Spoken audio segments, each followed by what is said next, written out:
تو آج ہم بات کر رہے ہیں رابرٹ گرین کی مشہور کتاب طاقت کے 48 قوانین پر۔ یہ کتاب کچھ لوگوں کے نزدیک متنازعہ بھی ہے۔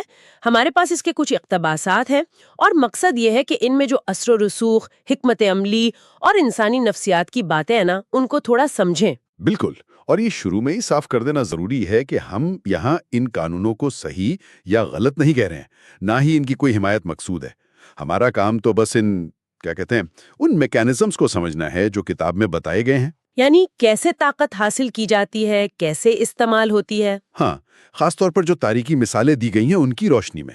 یہ ایک طرح سے انسانی رویوں کا، تاریخ کا مطالعہ ہے۔ صحیح کہا۔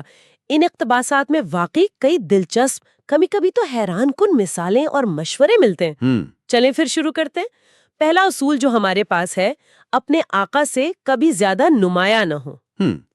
یہ تو تھوڑا عجیب نہیں لگتا؟ مطلب اپنی قابلیت دکھانا بھی مسئلہ بن سکتا ہے۔ ہاں، بظاہر عجیب ہی لگتا ہے، لیکن تاریخ میں اس کی مثالیں موجود ہیں۔ فرانس میں 17ویں صدی کی بات ہے، نکلس فوکے، اچھا، وہ بادشاہ لوئی دی 14 نیپولس دی 14 اس کا وزیر خزانہ تھا۔ بہت قابل آدمی تھا۔ اس نے اپنے محل میں ایک ایسی شاندار دعوت کی، مطلب اتنی زبردست کہ خود بادشاہ کی شان و شوکت پھیکی پڑ گئی۔ نتیجہ کیا نکلا؟ بادشاہ کو شدید حسد ہوا، برا لگا۔ اس نے فوکے پر غبن کا الزام لگوایا، گرفتار کروایا، اور وہ بیچارہ باقی زندگی قید میں ہی رہا۔ ارے، یعنی فوکے کی قابلیت، اس کی شان و شوکت ہی اس کی دشمن بن گئی۔ بالکل، یہی سبق ملتا ہے اس سے کہ طاقت کے کھیل میں کبھی کبھی یہ زیادہ اہم ہوتا ہے کہ آپ اپنے سے اوپر والے کو کیسا محسوس کروا رہے ہیں، بجائے اس کے کہ آپ خود کتنے قابل ہیں۔ اگر آپ کا آقا، آپ کا باس، وہ غیر محسوس یا کمتر محسوس کرے گا تو آپ کی چمک اس کے لیے خطرہ ہے۔ تو پھر کیا کریں؟ کبھی کبھی جان بوجھ کر اپنی روشنی تھوڑی مدھم رکھنا، یہ زیادہ سمجھداری ہوتی ہے۔ یہ تو واقعی گہری بات ہے۔ اچھا، اگلا قانون دیکھتے ہیں۔ قانون نمبر 3، اپنے ارادے چھپائیں۔ یہ تو سیدھی گمراہی یا دھوکہ دہی نہیں لگتی؟ کہہ سکتے ہیں، یا پھر آپ اسے کہہ لیں کہ یہ معلومات کو کنٹرول کرنے کی ایک حکمت عملی ہے۔ مقصد یہ ہے کہ دوسروں کو آپ کے اصل پلان کا پتہ نہ چلے، تاکہ وہ آپ کے خلاف کوئی چال نہ چل سکیں۔ اس کی بھی ایک بڑی کلاسک مثال ہے۔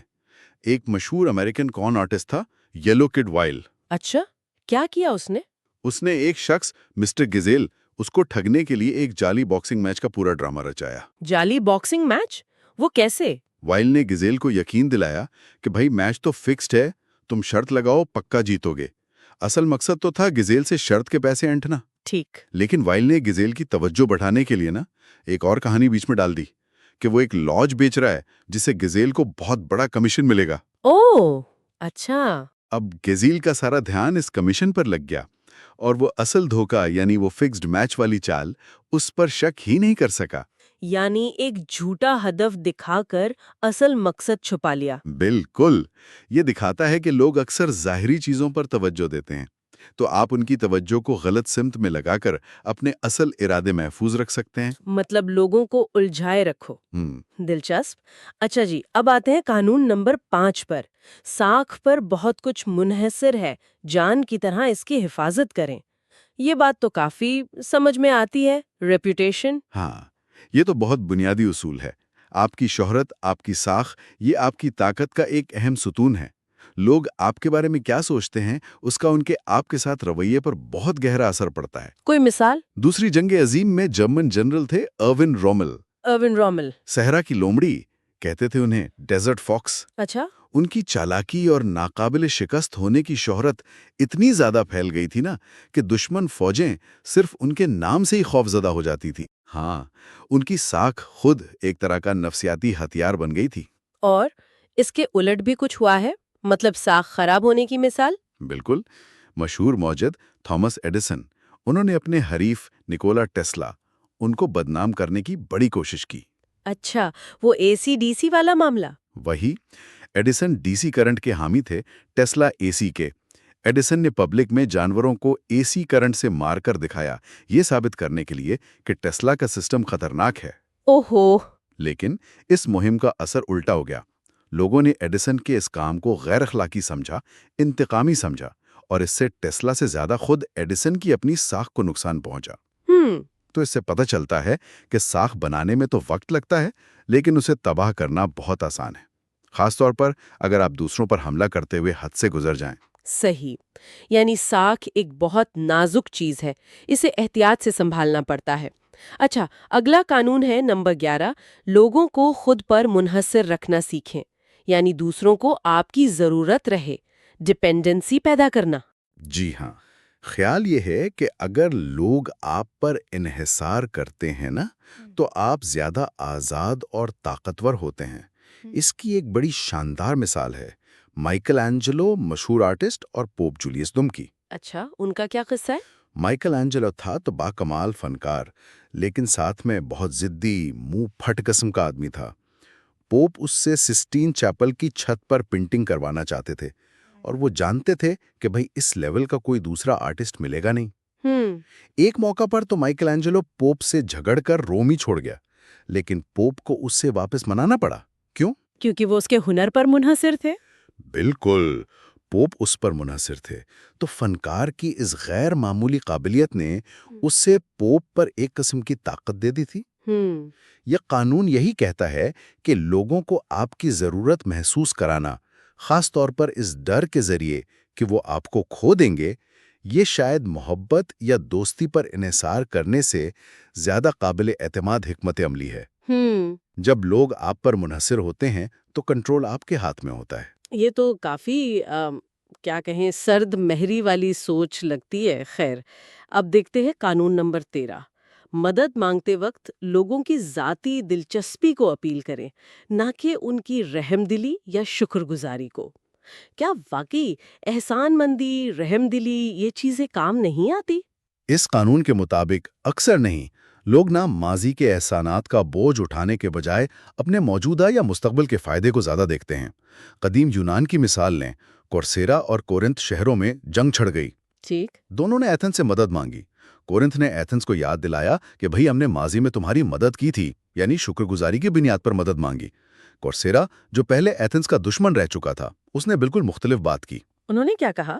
انہوں نے کہا کہ اگر ایتھنز ہم سے اتحاد کرتا ہے نا، تو دونوں کے بحری بیڑے مل کر یونان کی سب سے بڑی بحری طاقت بن جائیں گے، جو ایتھنز کے تجارتی راستوں کے لیے بہت بہت فائدہ مند ہوگا۔ اور ایتھنز نے کیا فیصلہ کیا؟ ایتھنز نے کورسیرا کا ساتھ دیا، کیونکہ اس میں ان کا اپنا عملی فائدہ صاف نظر آ رہا تھا۔ اچھا، انہوں نے ماضی کی دوستی یا شکر گزاری پر مستقبل کے اسٹریٹجک فائدے کو ترجیح دی۔ تو یہ دکھاتا ہے کہ مدد مانگتے وقت یہ بتانا زیادہ کارگر ہو سکتا ہے کہ دوسرے کا اس میں کیا فائدہ ہے، بجائے اس کے کہ پرانے احسان گنوائے جائیں یا رحم دلی کی اپیل کی جائے۔ یعنی سیدھی سیدھی what's in it for me والی بات کرو۔ ٹھیک ہے، اب ایک اور بڑا دلچسپ قانون نمبر 21، شکار کو پکڑنے کے لیے خود شکار بنے، اپنے شکار سے زیادہ بے وقوف نظر آئیں۔ یہ کیا بات ہوئی؟ جان بوجھ کر کمتل نظر آنا، بے وقوف لگنا؟ ہاں، یہ ایک طرح کی نفسیاتی چال ہے۔ دیکھیں، اگر آپ بہت زیادہ ذہین یا چالاک نظر آئیں گے نا، تو لوگ فوراً محتاط ہو جائیں گے۔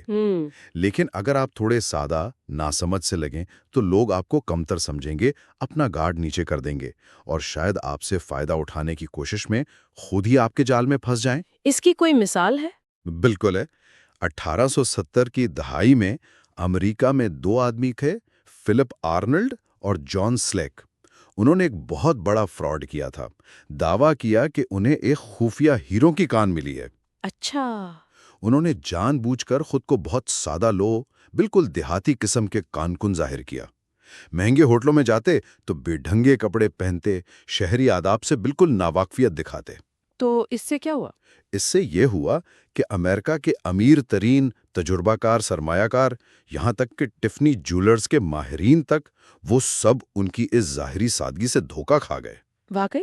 ہاں، انہیں لگا کہ وہ ان بے وقوف کانکنوں سے آسانی سے فائدہ اٹھا لیں گے، اور اسی لالچ میں انہوں نے لاکھوں ڈالر ان کی اس جعلی کان میں ڈبو دیے۔ واہ، یعنی انہوں نے اپنی کم عقلی کو ہی اپنا سب سے بڑا ہتھیار بنا لیا۔ زبردست۔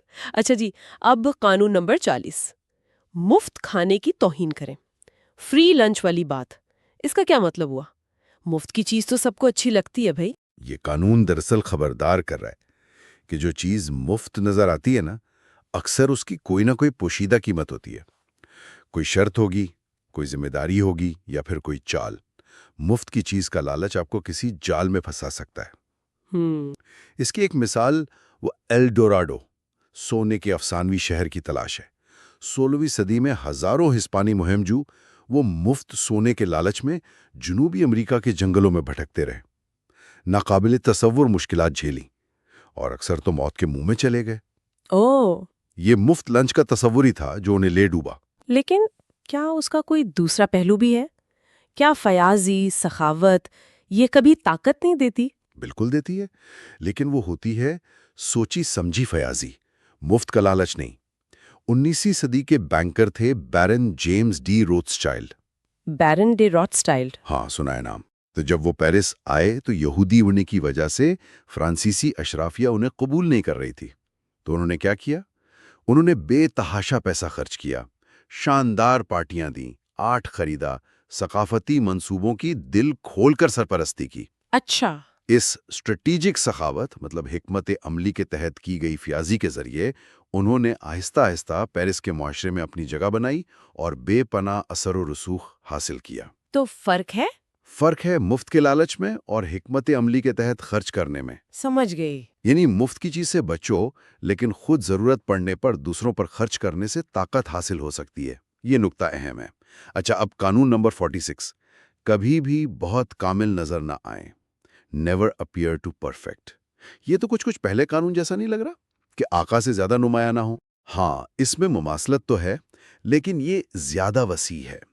پہلا قانون خاص طور پر آپ کے آقا یا باس کے حوالے سے تھا، جبکہ یہ قانون عام طور پر لوگوں کے بارے میں ہے۔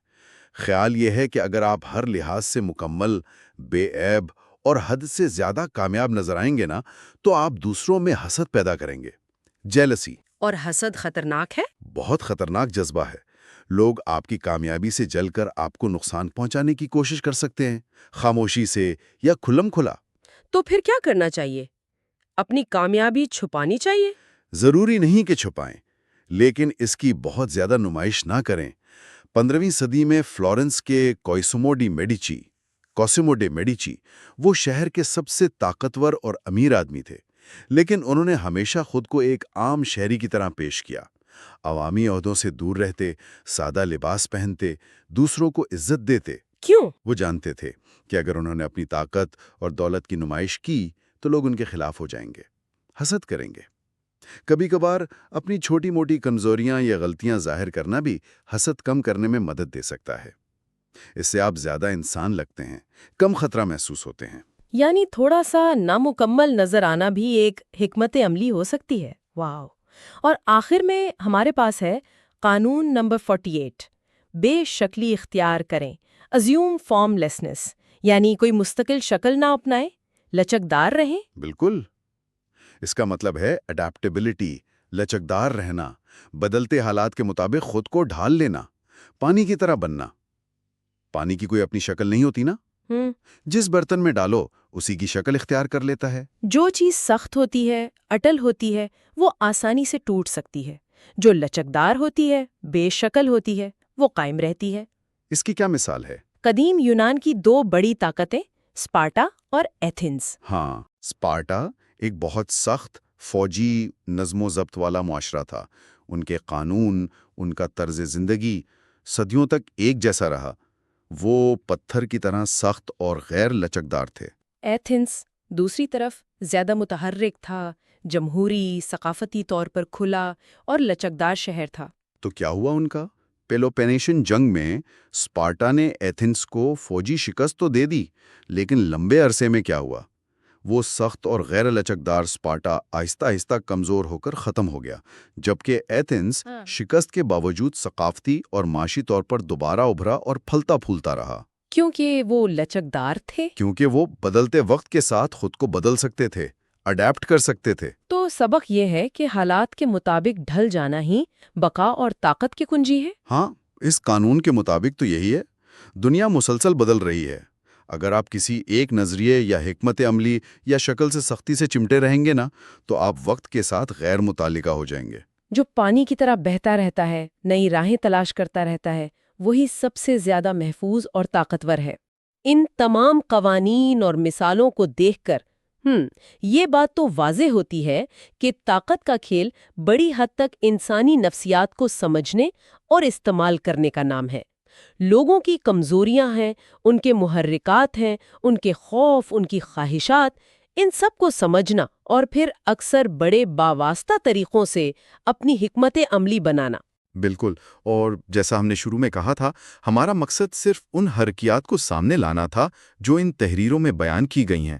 ان پر کوئی اخلاقی فیصلہ دینا نہیں، یہ طاقت کی سیاست اور نفسیات پر ایک خاص اور اکثر بہت حقیقت پسندانہ نقطہ نظر پیش کرتی ہیں۔ تو آخر میں سننے والوں کے لیے ایک سوچنے کی بات چھوڑ جاتے ہیں۔